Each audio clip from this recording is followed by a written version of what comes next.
American unipolarity is over. Chinese ascendancy is facing headwinds.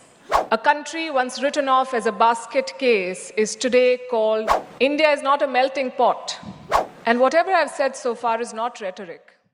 We are a startup nation, we are a space power, and we are a voice of the global south.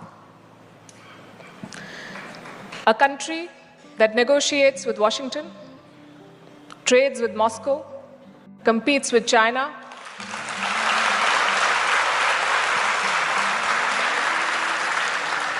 builds with Tokyo, and still finds time to send mangoes to West Asia.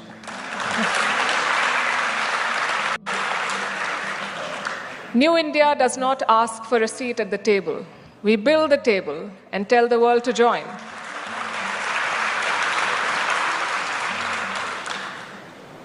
And whatever I've said so far is not rhetoric. It is our reality which is reflected in our numbers. And I'm a big fan of storytelling with numbers. Last quarter, our GDP grew at 7.8%.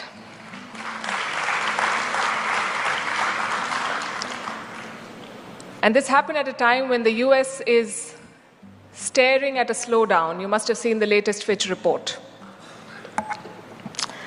It also happened at a time when Europe is flirting with recession, when China is struggling with the weight of its debt burden. India is running.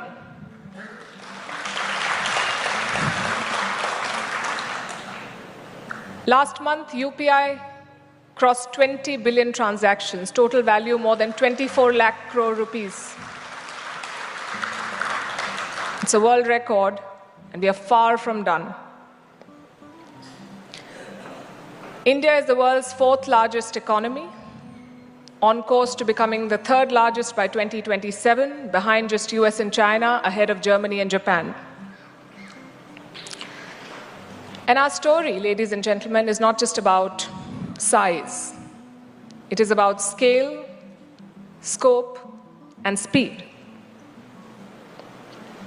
Our digital economy is exploding. Our space mission is landing near the south pole of the moon. Our startups are valued in billions. We have more than 100 unicorns now in our country. Our diaspora remittances crossed $135 billion last year, the highest in the world. This is New India.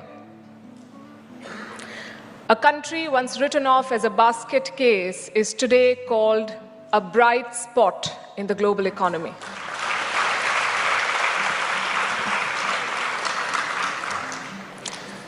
So what makes New India tick? I can think of 5 Ds. My first D is demography. Half our population is under 30 years of age. Yes, they spend too much time on Instagram. And they also want a promotion in the first month in office. But they're ambitious. They're unafraid. They're entrepreneurial. They are hungry to make a mark, and that is our strength that we must celebrate.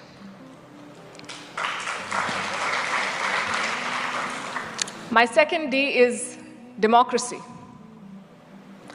In a world that is drifting towards authoritarianism, India stands out. We are very chaotic. We argue, we disagree, we protest, we vote.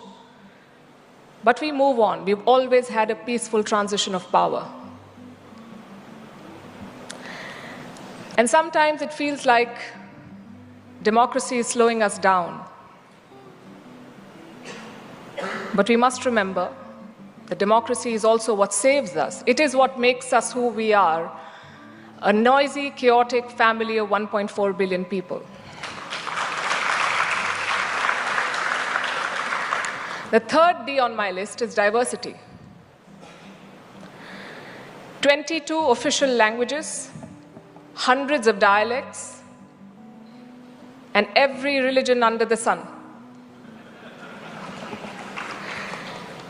India is not a melting pot. We are a very big thali, where every dish retains its unique taste and together it makes a meal. The fourth D is digital power. From Aadhaar to UPI, India is building a digital public infrastructure at scale. We have shown that technology can deliver inclusion, and in such large numbers. My fifth D is diaspora. 35 million Indians abroad. Policymakers, CEOs of global giants, doctors, engineers, entrepreneurs. They are India's brand ambassadors. No PR agency can match them. Now, if you put these 5 Ds together, demography, democracy, diversity, digital power, diaspora, what you get is a country that is not just a regional player, it is a global power.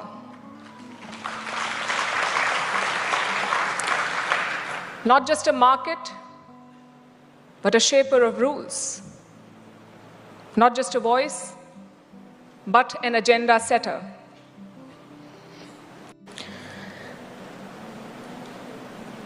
But we cannot operate in isolation, so we have to step out of our borders, look at our neighborhood, and look at our world.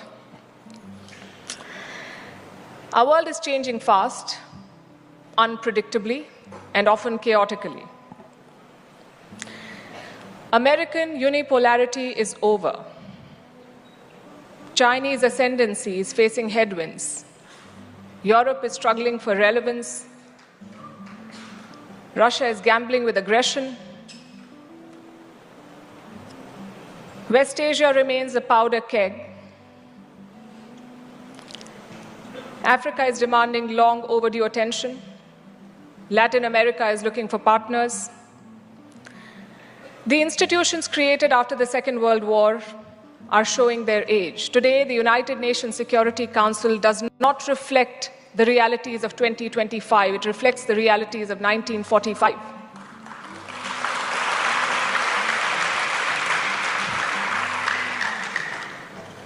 The World Trade Organization is struggling to function. The IMF and the World Bank face questions of legitimacy.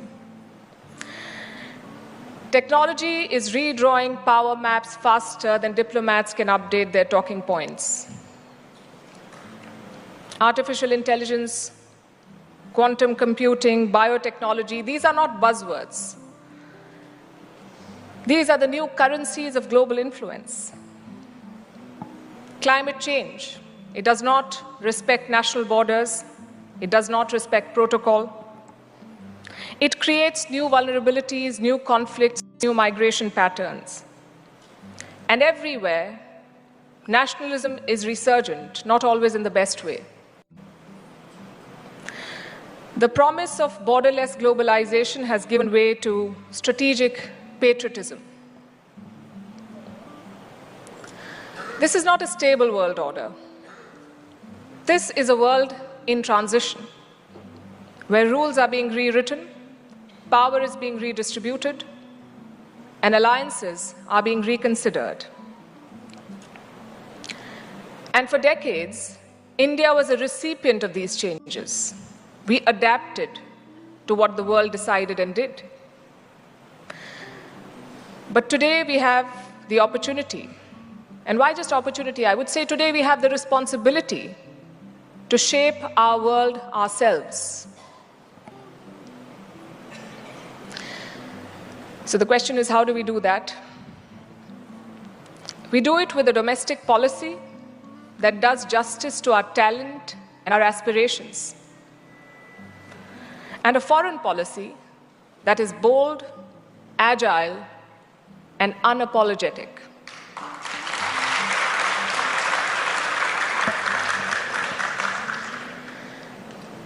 Look at the G20 in Delhi. India was the chair last year. We put the global south at the center of the conversation. Look at BRICS. Look at the Quad. Look at the SCO. India is part of all these clubs. sometimes competing, sometimes cooperating, always balancing, and always consequential. And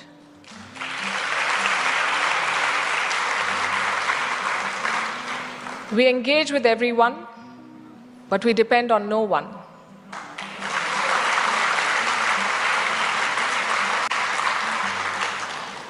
And our biggest commitment is to our national interest.